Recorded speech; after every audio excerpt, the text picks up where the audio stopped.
Boss Motovlog.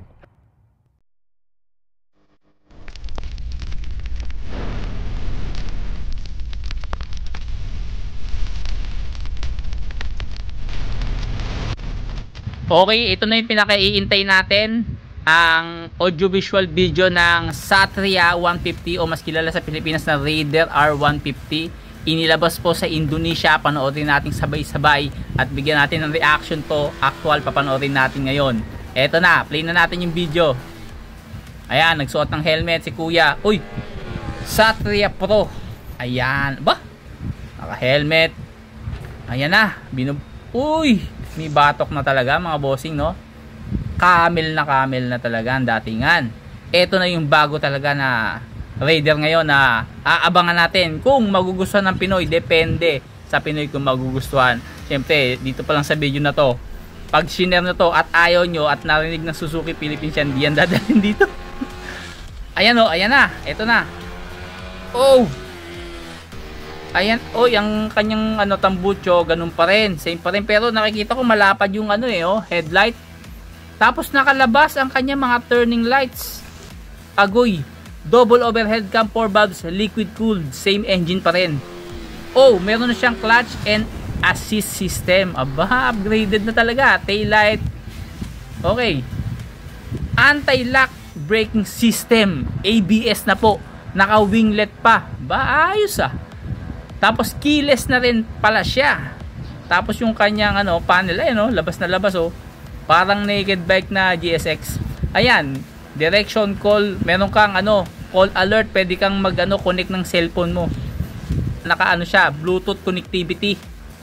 Ayan, LED headlight na kamukha ng Gixxer, parang Gixxer na pinayuko pala to. Ewan ko kung magugustuhan nyo to Nakalabas yung signal light. Ayan, kitang kita. At bumaba ngayon siya. Bumaba. Ano kayo gagawin? Aba, lumipat mga boss. Lumipat sa isa. Satria 150. Ito yung Raider 150. Tingin ko ito yung standard version. Tingnan natin. O, nakalabas pa rin yung mga turning lights. At ang kanyang headlight, parehas pa rin ang meron tayo sa Pilipinas. Ayos. Pero yung turning lights na nakalabas, kung hindi nyo alam mga bossing, naglabas na rin po sa ibang bansa ng ganito. Hindi dumating sa Pilipinas to, siguro mga 3 taon na sa ibang bansa yung ganitong design Hindi dumating kasi ayaw ng mga Pinoyan.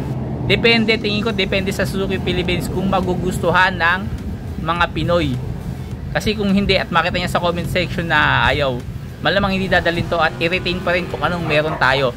So sa Indonesia pala, 2 version, Satria Pro na mukhang Gixxer na pinayuko, at yung Satria na standard version na ang pagkakaiba naman nakalabas yung kanyang mga turning lights. Pero yung signal light, signal light nakalabas, pero yung headlight same pa rin.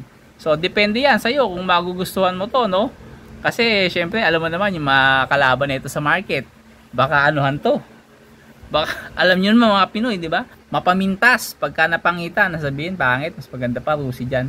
Yari tayo. Ako, gustong-gusto ko pa naman ng Raider. Pero tingin ko, mas magandang Raider na meron tayo ngayon sa Pilipinas, no?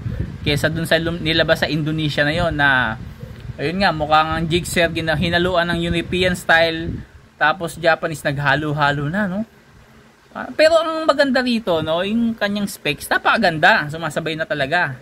Ang gawin mo, siguro, palitan mo na lang ng headlight na meron tayo dito sa Pilipinas. Pero yung specs nandun, di ba?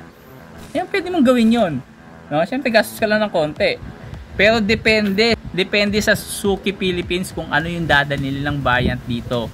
Pero sinasabi ko nga sa inyo, matagal na po sa ibang bansa yung taillight nakalabas. Matagal na po yan. Meron na siguro 3 years ago, meron na yan. Hindi ko alam kung sa Malaysia inilabas yan o sa Indonesia din mismo.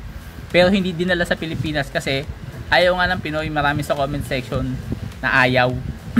No? Depende sa Honda, depende sa Suzuki Philippines yan. Tapos yung presyo niyan, syempre tataas ng konti yan. Syempre may ABS, may Ride Connect. Ayan na, Ride Connect, connect mo yung cellphone mo.